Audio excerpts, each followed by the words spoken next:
everyone, welcome back to my next video. When you watch this, it should be Memorial Day, and I hope it is anyway. And if it is, happy Memorial Day to you, and I hope you're enjoying it. But I hope you'll also take some time today to think about what's the meaning of Memorial Day is to honor those who have died serving our country, serving you and me, died defending us and protecting our freedoms. And we have such an enormous debt to them. And you know, we all want to do more and say more than just those few words, and yet I don't know exactly how to do it. At the minimum, we need to do it every year, and hopefully as often as we can, stop and think about them. You know, the saying is, all gave some, but some gave all. And it's so true that they died. They gave the only thing they had in their life.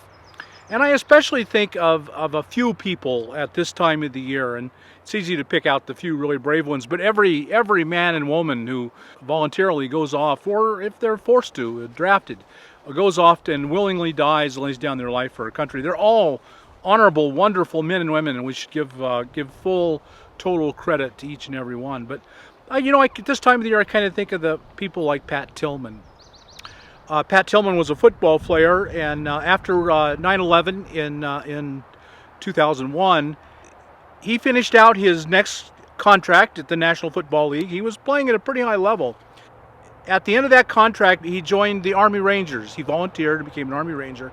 And of course, if you remember the story, he was killed during his service in Afghanistan. And so that's just an amazing story, and I think there's some real lessons for us that we can learn something and become better people if we give some thought. And someone else we might think about at this time of the year is John Mccain, a man who came from wealth and privilege and did not. He could have avoided, like so many did, serving in Vietnam, but he went and he suffered tremendously. And then he dedicated the rest of his life to service. And so men like that and all of them. I don't want to in any way leave anyone out. Anyone who joins the military and puts on the uniform and goes out in the morning and knows he might die that day serving the people he love and care about, that they all deserve all honor and respect, from the ones we never know to the ones that become folk heroes. They all deserve our full honor and respect. But you have to wonder why. You know, what does it take? I was a young man. I turned 18 in 1973. The Vietnam War was on. The draft was in place. I was only eligible. It was just winding down. It was almost over in 73. I was only eligible for the draft 1 year before it ended and they stopped drafting. And I got it was lottery, and I got a high lottery number, and I was never drafted. I could have volunteered. I did not. It wasn't for political reasons. I've always been a very conservative person. At the time, I believed strongly in the conservative belief in stopping the Red Menace, stopping paying the price, and stopping Red China and communist Russia at every possibility. So it wasn't even that I didn't believe in the war. I kind of did. I wasn't brave enough. I mean, let's face it, I didn't want to go to Vietnam and go through that horror and die. I mean, that's all there is to it. So it takes a really unusual person to say, not only do I believe in it, but I will go and die for it. And so that raises the question to me, is what is there in your life and my life that we would be willing to die for? And why were they willing to die then?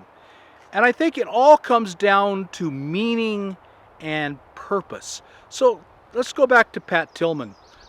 He was offered, his contract ended in 2002, and he could either sign another contract or quit and join the Army. And of course, he quit and joined the Army Rangers. He was offered $1 million a year. He was relatively famous. He wasn't one of the top tier football players, but $1 million a year, he was pretty valuable, and he was set for life. They offered him a 3-year contract. I think it was like $3.6 million, something like that. And yet he lost his life.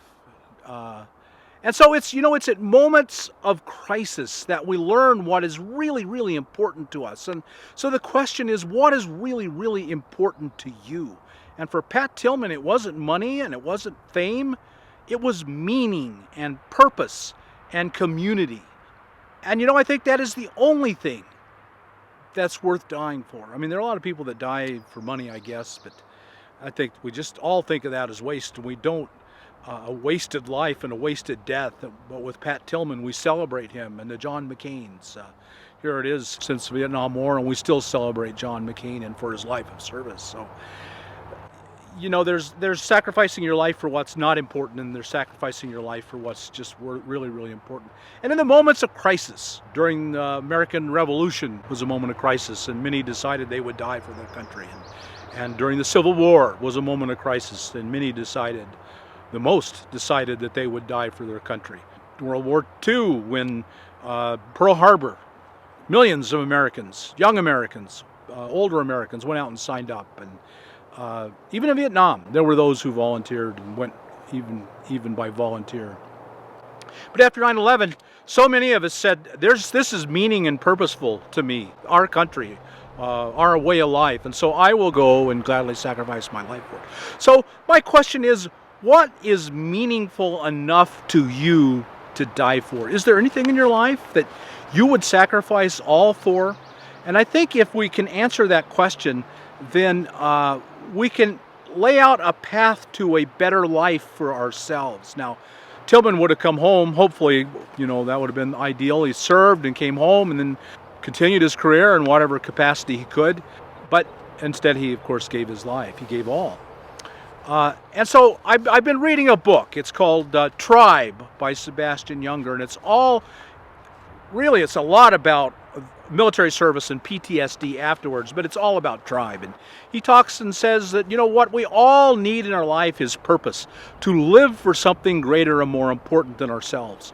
For all of us, it's the tribe. What do we die for? If you're walking down the road and you find someone in a burning car after an accident, so many of us would automatically, instinctively go in to save that person, and at great risk of death, or would automatically, instinctively run into a burning house to save a person, hear a cry and run in.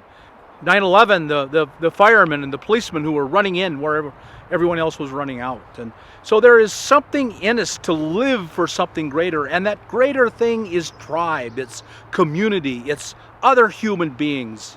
And I would like us to all learn from that and honor our fallen dead today by making a commitment to be willing to live for something greater than ourselves, to honor them. I don't mean go out and join the military or become a fireman. And how many of us are ever going to have a chance to run into a burning building or pull someone out of a burning car?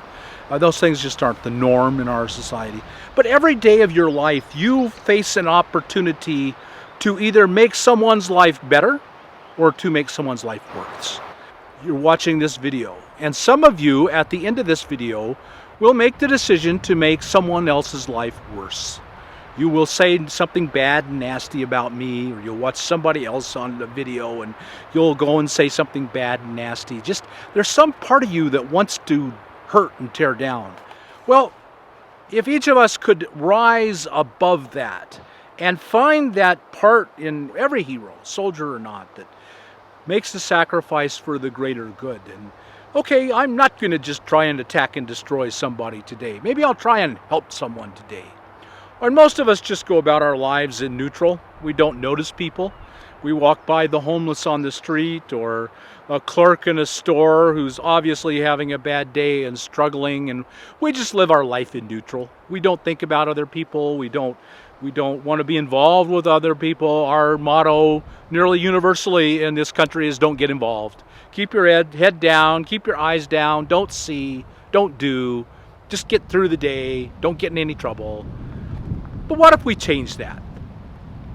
What if we made a decision instead that today we would look for every opportunity to serve, and that our greater meaning in life, our sacrifice in life, was to give a smile when we would rather just ignore the person, or refrain from doing bad things to people when it would feel so good to write a nasty comment on someone's YouTube or anywhere. And we go online in so many places and say so many negative, destructive things.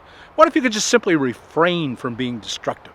What if you could look for every opportunity to do good and to make someone else's life better? If we lived as a tribal community. And that's what tribe does. At that moment of need, we all find out what's truly, vitally important to me? What will I give my life for? And the answer is always people. It's always people. You'd give your life for your family, for your city, for your community, for your country, so that your loved ones can sleep safe at night, and that all that's great about our country can go on and serve more into the future. It's about people. It's about serving people. So maybe we won't run into a fiery building, and maybe we won't go to war and die in combat. But today you can make a small decision, and I would encourage each one of you to go through your day with your eyes wide open and look for every opportunity to make every person that you see that they will have a better day, a better life, that you will serve, and that will be your service to humanity, even if it's not giving your life. It's giving a part of you that you don't want to give. None of us wants to do that. Not consistently. It's still a sacrifice. And so I want to encourage each of you, every day, find as many opportunities as you can to touch someone's life and make it better. And I will make a commitment to you that every day of my life is committed to making people's lives better, and I will follow through on that commitment. Perhaps you can personalize Memorial Day, and in honor of the Pat Tillmans and the John McCains and every nameless soldier in Arlington or on wherever they are, in their memory, in honor of their sacrifice, today, every day, I will do something, sacrifice some part of me, and make someone's life better, as many people as I can. If we'll all do that, I think we'll all be very pleased with the results. But it doesn't matter. It's all up to you. It's what you do and what I do that counts. Okay, so that's it. That's all I have to say. I hope you got something out of this video. If you did, I hope you'll hit that thumbs up, subscribe if you haven't, and we'll talk to you later. Goodbye, folks.